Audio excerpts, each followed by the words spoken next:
We're studying Srimad Bhagavatam, topmost Vedic literature. Veda means knowledge. This is the topmost knowledge. This is the knowledge to take us out of illusion. The topmost devotees are in illusion. It's described here. They're bewildered. In the material world we are bewildered. When we come to spiritual knowledge, we should have clear vision. Tesham aditya vajnanam prakashayati tat param. Just like the sun rising makes everything clear. And here we find that if we can go to the topmost level of God realization, it means to think of Krishna as an ordinary person. And Krishna says in Bhagavad Gita, avajananti mang murha manushing tanamashritam. People who think, I'm just an ordinary human, they're murhas, fools, rascals. Nahang prakasha sarvasya yoga maya samavita. Mudha, again he used the word mudha. Mudhang yang nabijanati mamavyayamanuta. What's the last line? Loko mama janavayam. They don't know. Foolish people cannot perceive me as I am, covered by my illusory potency. They don't know who I am. I'm the supreme, inexhaustible. So how are we to understand this at all? Should we try to understand it, or should we just relish it as the Vrajavasis are relishing the pastimes of Krishna? We can also do so if we think Krishna is just an ordinary little boy. That can have untoward consequences if we're not on the platform of the Vrajavasis. We are warned not to imitate. Otherwise, we may... It's quite common here in India that mothers, they think of their young, especially if their son is young, they call him my Gopal, like this. They like to think like that. And when he's naughty, as little boys almost inevitably are, they think, oh, it's just like Krishna. Not exactly, but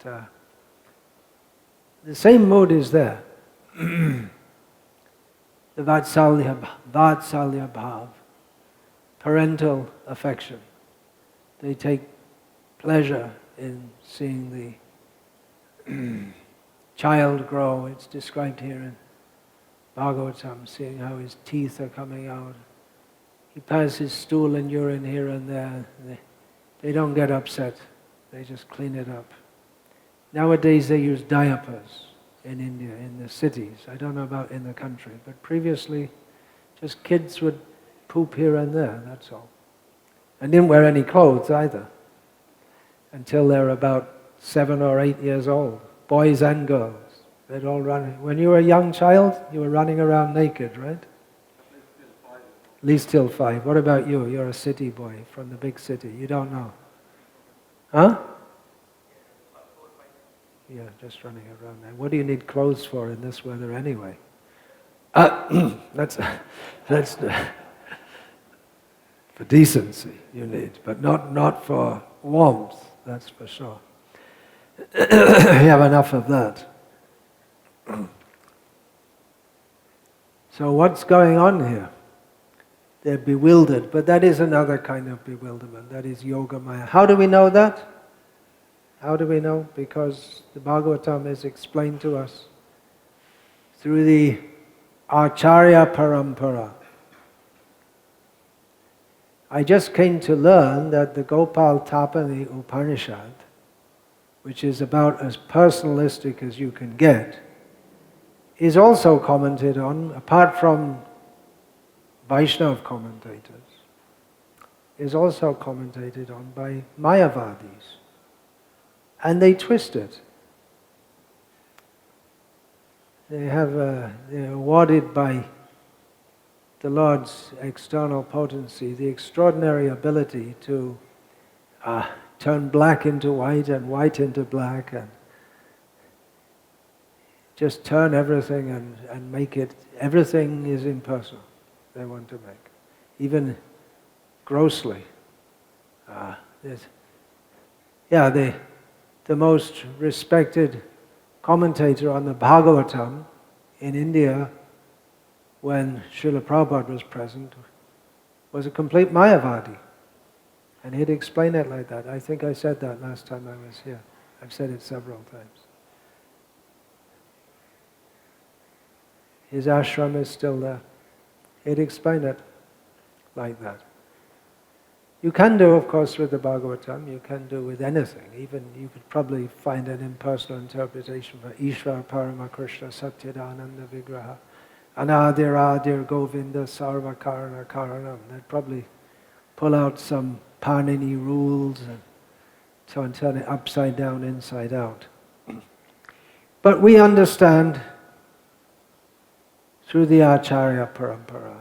Through intelligence, yes, Shastra is meant to be approached with intelligence. It speaks to our intelligence. That's why we can't speak Shastra to animals. They're also jivas, but they're in such a condition that they can't begin to understand all these things. And persons who are like animals, or animal killers, as Parikshit Maharaj says, we'll find at the beginning of this canto, they also can't understand. And persons who are trying to enjoy this material world, they can't understand. Nivrittatar shairupa giyamanat bhavo shaudach chochamano biramat ka uttama shloka gunanavadang puman virajeta vina pashudnat. Persons who are fed up with this material world, stop trying to enjoy it. They glorify the pastimes of Krishna, upagiyama, by the parampara system, to hear which is very pleasing to the mind. Who will not do so? Glorify this Lord who is glorified in the topmost verses. Only someone who is a killer of animals, which means butchers, and also people who are killing their opportunity of human life by taking to impersonal commentary. So it is explained by our acharyas. So Yogamaya is explained in Gita, in Bhagavatam, in other shastras. Sometimes the functions of Yogamaya and Mahamaya can seem to overlap, and sometimes the wording can even overlap. So we have to understand through the acharyas who make everything very clear. The bewilderment of the Vrajavasis at Krishna is because they didn't accept a guru to explain. They're just relying on pratyaksha. It says here that we've seen that the trees fell down, and we see little baby Krishna, a little bit of Hanuman there also. A little baby can't make trees fall down, so it can't be a little baby. Same thing with the cart, Shakartasura. The cart suddenly fell to pieces, violently. And how did that happen? The boys, the children present, they said, well, Krishna kicked it. No, it can't be that. Can't be that. So they couldn't accept because they're on the platform of pratyaksha. We only believe what we see. That's not a very good platform for, and it's absolutely not a platform for making spiritual progress, spiritual understanding. Spiritual understanding begins with understanding that we don't understand, and we have to, or there is a spiritual platform. It's not just, material isn't everything. There is a spiritual platform. There is existence beyond what we simply see and speculate about. But that existence, to begin to understand it, we have to understand that what is beyond our immediate sensory range and what is beyond the ability of our mind to immediately understand, beyond our logic, that is achintya, inconceivable. So we can't understand. And once we accept that it is inconceivable, then we can understand. How did Krishna pull down the Yamalajuna trees? He can do that because he's God. He doesn't look like God. How could he even pull the wood and mortar in the first place? It's a big heavy thing, and he was tied to that, so he couldn't go anywhere. So even pulling that is unexpected. To what to speak of pulling the mortar between the trees. And anyone who studied this in physics or engineering can think that if you apply pressure at the bottom of a tree, you're going to have to apply a huge amount of pressure. If you put it higher up, the tree may break. But if it's strong enough, it would be better to put pressure at the top of the tree.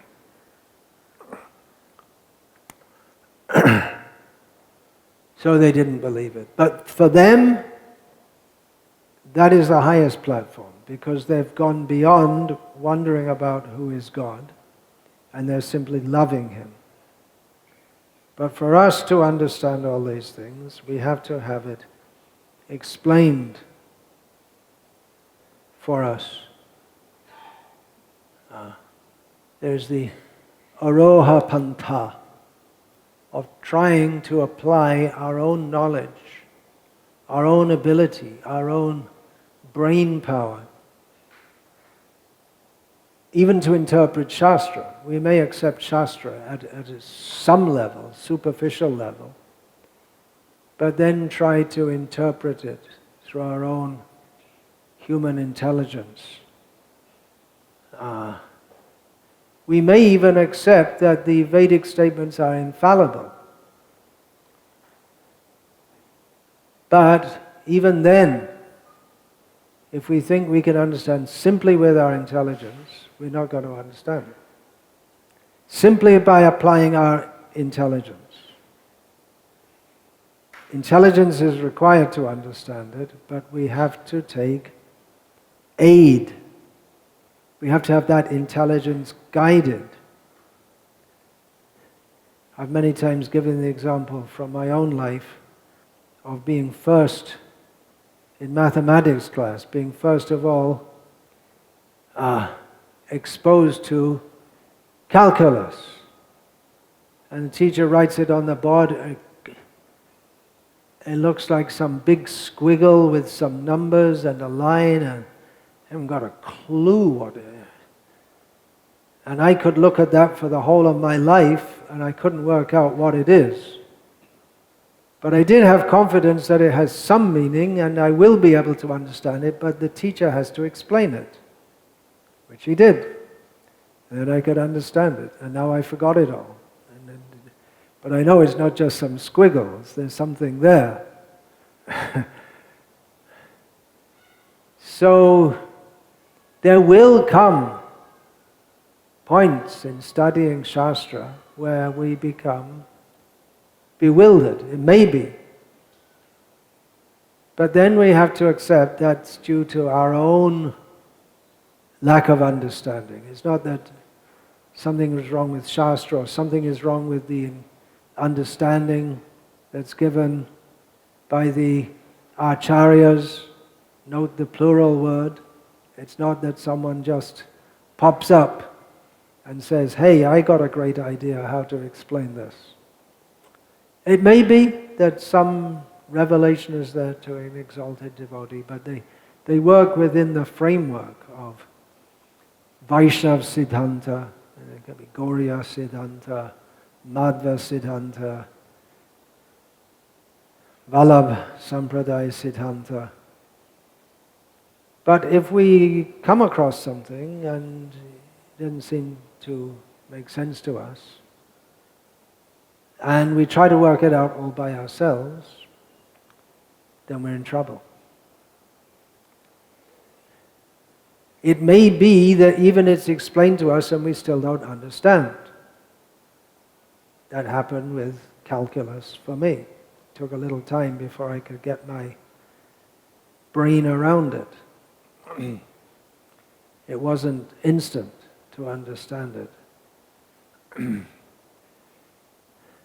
And there may be, we also have to accept that there may be things which we'll never understand.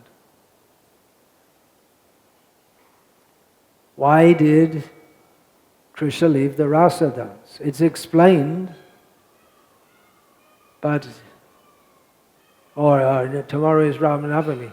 Why did Rama kill the Shudraka? The word is given, Shudraka. Why did he abandon Sita? Explanations are given. They're quite feasible, logical, within the framework of understanding, but still it seems very hard, very painful to think how Ram could abandon Sita. However, if we start to think that Ram is wrong, or the acharyas, they're just trying to get him off the hook, it's not really true what they're saying, then we start to become offensive to Rama and to Sita and to the acharyas and to Shastra. This kind of skepticism based on pride that, well, I know better, I can understand better. And then immediately we're on the path of fall down. It may not manifest grossly, but it is a fall down to think that we know better. Then you have to take a time machine and go to Rajadham, which is not possible. You can't enter that and go and tell the Vrajvasis, no, you don't understand. I know better. He's God actually. You don't understand. Actually, there are many places where they do understand and they say, they'll say, yes, he is, yes, you are Bhagavan. Nakalu Gopika Nandano Bhavan. What's the next line? Antaratmadrik. Akila Dehinam Antaratmadrik. You're not just the son of Mother Yashoda, but you're also the indweller in everyone's heart. The gopis say to Krishna, Nandano Bhavan. You're not only the son of Nanda Maharaj, but you're also the indweller within everyone's heart. So they know, but it's not that important to them. You may be God, but what are you doing? Come here. That's their attitude. It's not to be imitated. We're at the platform of trying to go up to Him. How do we go up?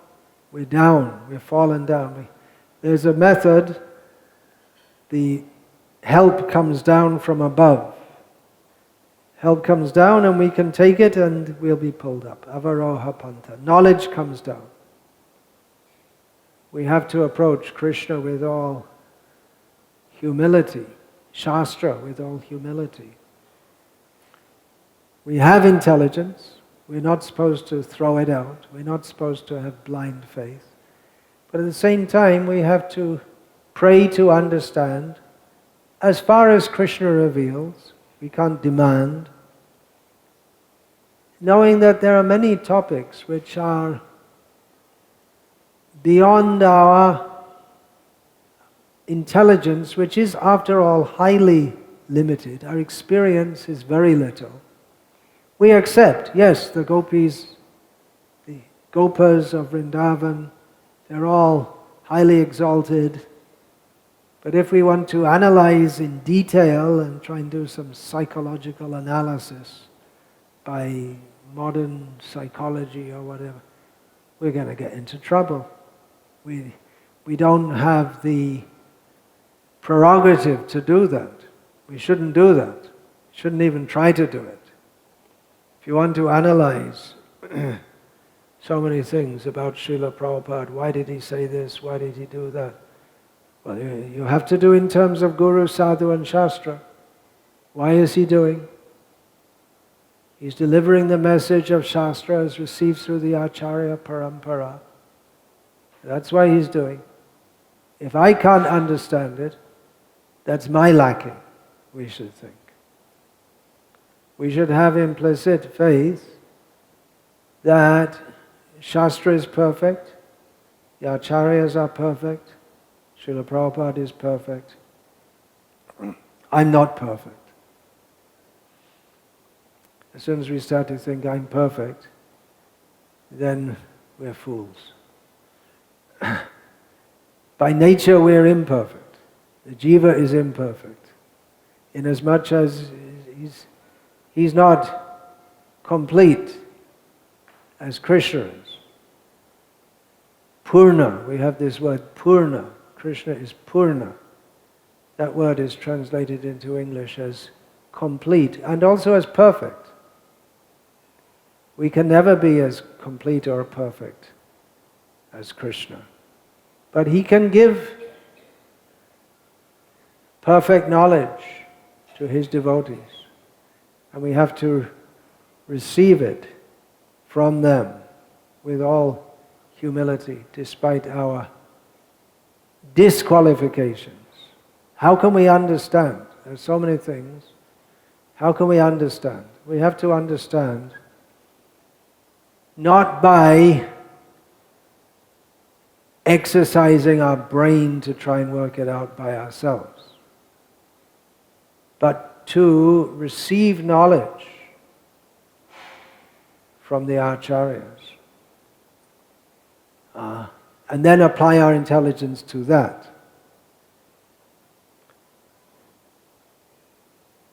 Srila Prabhupada stated in a lecture on Sri Ishopanishad, all methods of acquiring knowledge can be divided into two groups. One group is called Arohapanta, or research, the inductive process. And another method is called the deductive process, or Avarohapanta. The knowledge coming from the Supreme Source is called Avarohapanta. And the knowledge which is being sought after by using our imperfect senses is called Arohapanta. The ascending process and the descending process. By the ascending process we can never come to real knowledge. That is not possible because our senses are imperfect. So the Arohapanta, climbing up method, means we're trying to climb up and get up by our own intelligence. And that can come also in study of Shastra. We may study Shastra and try to understand it and bring our... But if we do that without accepting the Acharya Parampara, then we're going to bring our misconceptions. If I don't understand it, there must be something wrong. That thought is there. They haven't explained it properly to me. We may think like that. I may think in the class, the teacher's no good because I can't understand. But it's our lacking if we can't understand. Not the teacher's lacking. There are limits for everyone. It's not that everyone can study calculus. A 3-year-old child can't. Maybe if they're very bright, you could start at the age of 7 or 8. But you'd have to teach them, first of all, basic arithmetic, and then algebra, and then maybe you could go to that. Usually I do geometry, trigonometry before that. But anyway, you have to have some background understanding.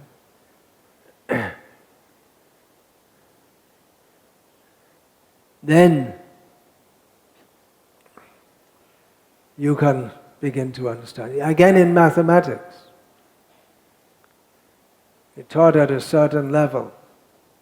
There's no possibility of a square root of a negative integer. It makes sense, because as soon as you multiply two negatives, you get a positive. And then, so you can't have a square root of a negative integer. So that makes sense. But then when you get up a little higher, they'll tell you, we're going to work with the square root of -1. That's inconceivable, but it's necessary in mathematics at a certain level. It's inconceivable, even in numbers. And an important part of understanding, which is missed by the materialistic philosophers and scientists, is the understanding that there'll always be things that we don't understand. However much we advance in science and knowledge, there'll always be things that we don't understand. There'll always be, however much you solve mathematical puzzles, there are always so many mathematical puzzles which the mathematicians, the biggest brains and even the computers can't work them out, and then all of a sudden someone's sitting in the bath and has his eureka moment and gets it. But then when you work that out and then you get into it more, you'll find there's something else about it inconceivable. And it goes on like that. In the world of theoretical physics, that's really the right word, theoretical, because there's all kinds of theories, and everyone's dreaming up theories, and none of them work. Some of them work partially, but none of them work fully. So they're just, for the last 100 years, they've been trying to work things out in the field of physics, and they just can't do it.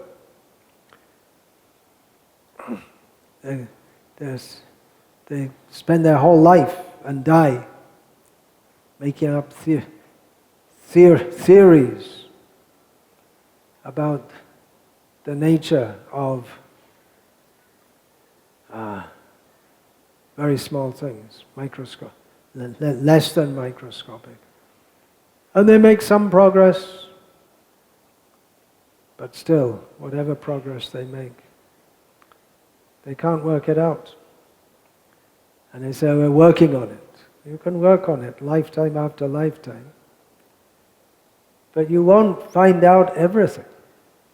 And there's no need to either. There's no real need to know what's happening at the super subatomic level. No need. Well, if we do that, we could make some kind of transport system that would transport us to Mars immediately. Okay, what's the benefit? But there's old age and disease there also, if you happen to go there. And that's it, missing the point.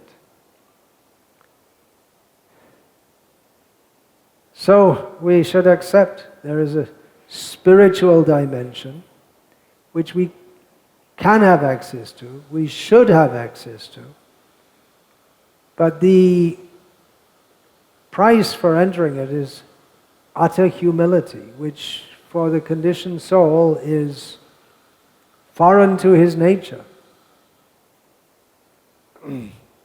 To think that I really don't know, and I'm basically a fool. I'm here in this world. I don't know why or how, but it's no fun. What's going on? And you can speculate in so many ways as to the nature of being. But the beginning is to accept there is a spiritual dimension beyond that which we can immediately perceive. And then we have to inquire, atato brahma jignasa. We have to inquire into that. We have to know how to inquire, who to inquire from. It takes a lot of punya to even come to this stage, and to get someone who can explain all these things to us. And it may be that in the course of explanation we become dissatisfied.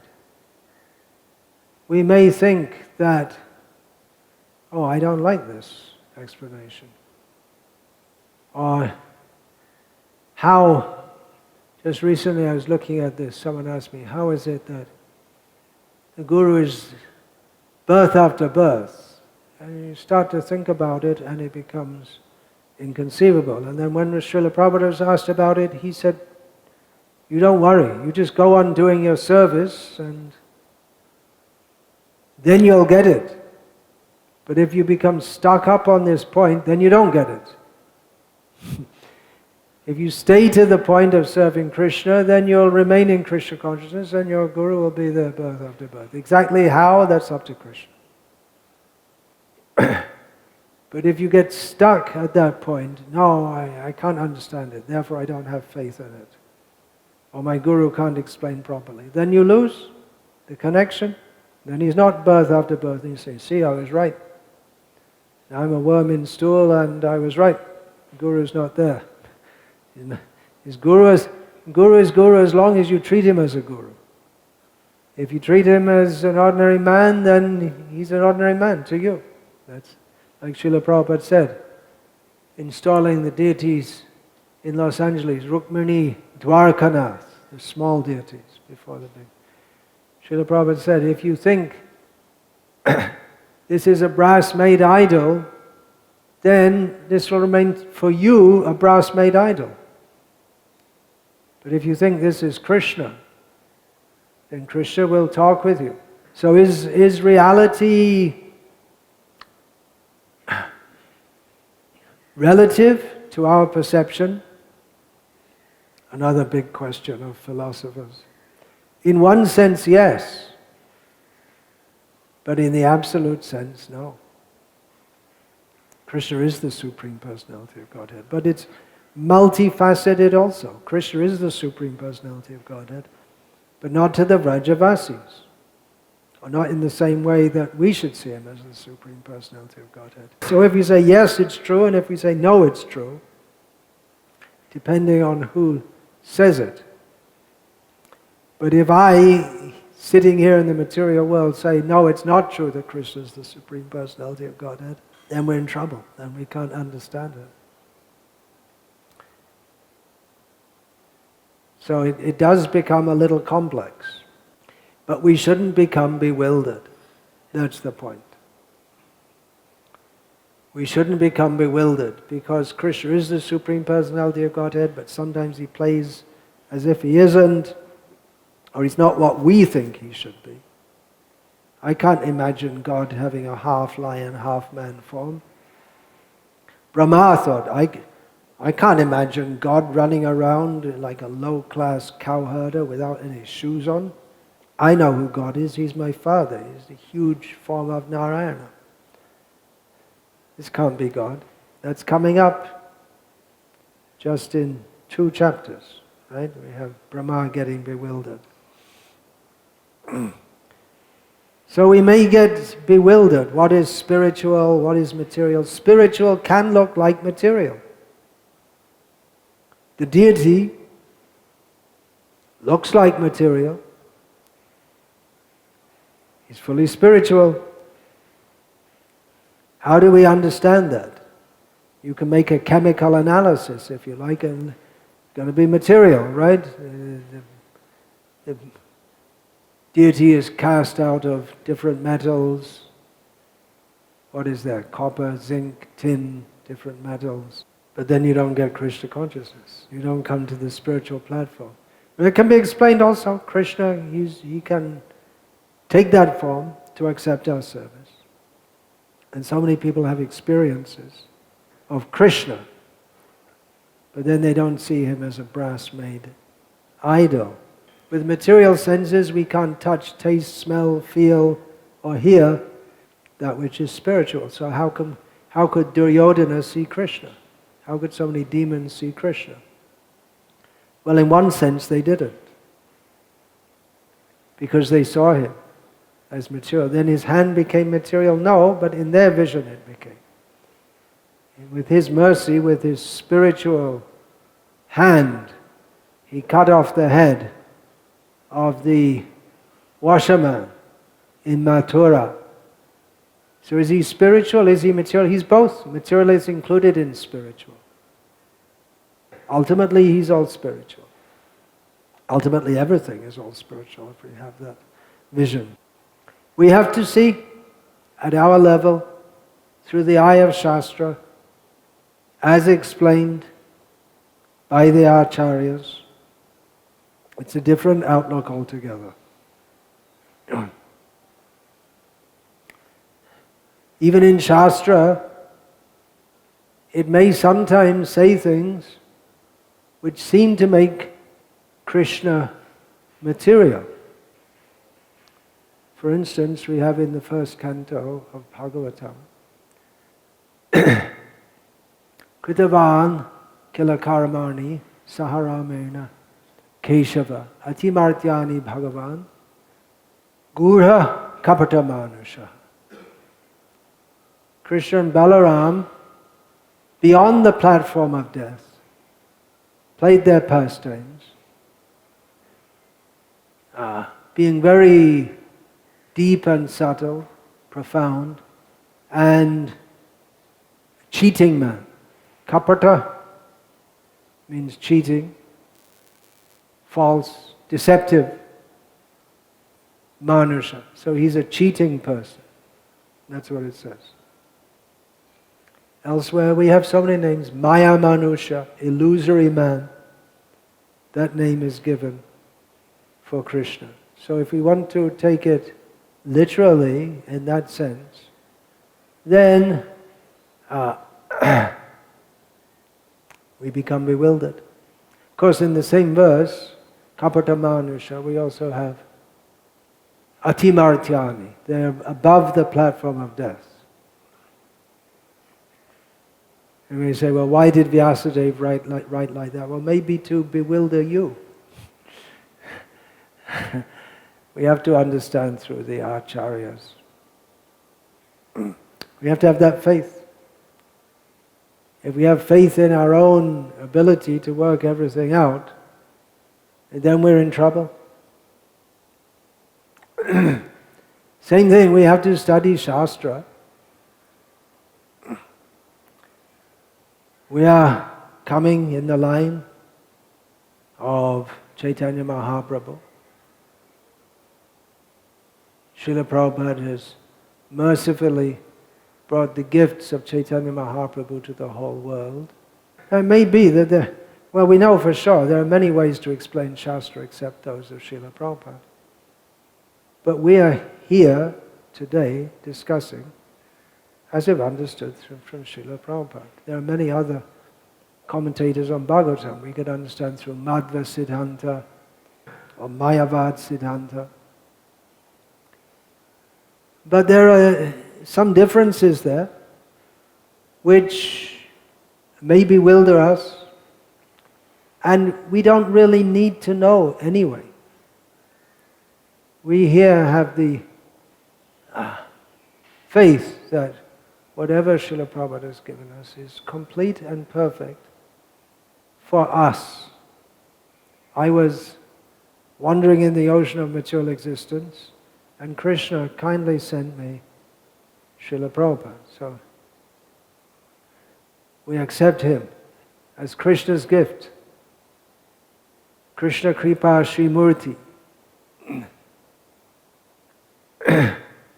He has explained Shastra in so many ways. We may say, well, Madhva explained it differently. Or Ramanuja explained it. We know that already. But we take what Prabhupada has given and we're satisfied with that. And we don't try to say that, well, this is not right, or there's a better way to understand.